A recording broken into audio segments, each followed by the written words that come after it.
Thomas's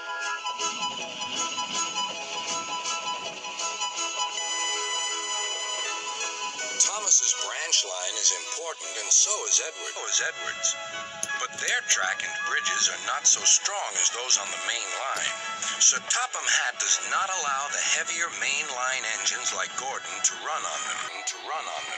But one day, the way Gordon was talking, you would have thought Sir Topham Hatt had given this order for quite another reason. "It's not fair," grumbled Gordon. "What isn't fair?" asked Edward. "Letting branch line diesels pull main line trains." "Never mind, Gordon. I'm sure Boko will let you pull his freight cars sometimes." Gordon spluttered. "I won't pull Boko's dirty cars. I won't run on branch lines." "Why not? It would be a nice change." "Sir Topham Hatt would never approve," huffed Gordon. "Branch lines are vulgar." Gordon puffed away. Edward chuckled and followed him to the station.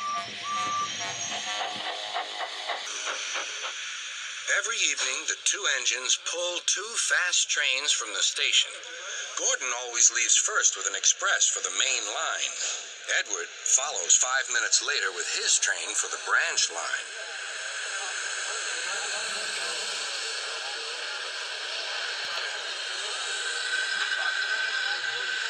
Usually, everything runs like clockwork, but tonight there was trouble. A lady in a green floppy hat was saying goodbye to a friend.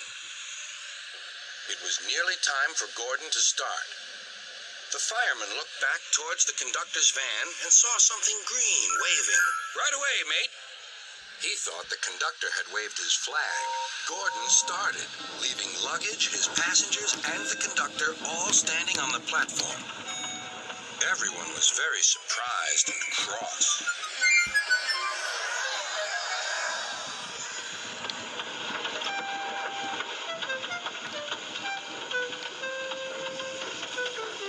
To make matters worse, by the time Gordon had been stopped and brought back, Edward was already late with his train.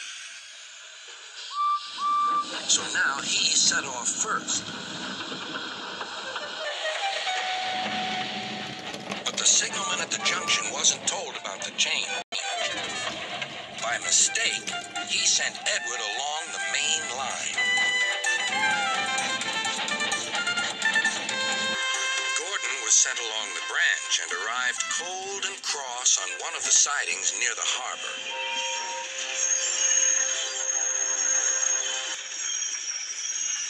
Next morning, Bill and Ben peeped into the yard. There were no cars for them, but they didn't mind that. Teasing Gordon would be much better fun. "What's that?" asked Bill. "Shh," whispered Ben. "It's Gordon. It looks like Gordon, but it can't be. Gordon never comes on the branch lines.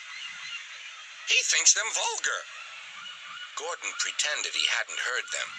"If it isn't Gordon," said Ben, "it's just a pile of old iron, which we'd better take to the scrap yard." "No, Bill, this lot's useless for scrap. We'll take it to the harbor and dump it in the sea." Gordon was alarmed. "I am Gordon. Stop, stop, stop." When Boko suddenly arrived, Gordon thought him the most beautiful sight he had ever seen. "Boko, my dear engine, save me." Boko quickly sized up the situation and threatened to take away the cars he had brought for Bill and Ben. This made the twins behave at once. Gordon thought Boko was wonderful. "Those little demons, how do you do it?" "Ah, well," said Boko, "it's just an act." Gordon still believes that Boko saved his life, but we know the twins were only teasing, don't we?